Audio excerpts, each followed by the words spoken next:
What's up, everyone? Welcome to the video. Today we're going to take a quick look at how to get a Hyundai Ioniq 5 started if the key fob dies. I'm going to be demonstrating on a 2022 Ioniq 5 in this video, and I've taken the battery out of this key fob to demonstrate. As you can see, none of the buttons are working. If we try to start the vehicle as we normally would, we're going to get a message here telling us to press the power button with the key, and that's exactly what we're going to do. We're going to take our fob and using the top of it, we're going to use that to press the stop start button. So press the brake in like normal, come over here, and that's it.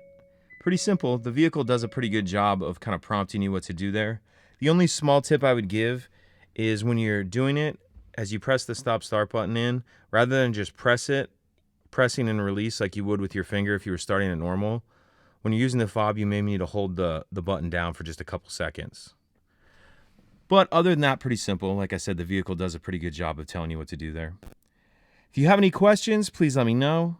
If you could take a second to like and subscribe, it helps us out, and I'd appreciate it. Thank you.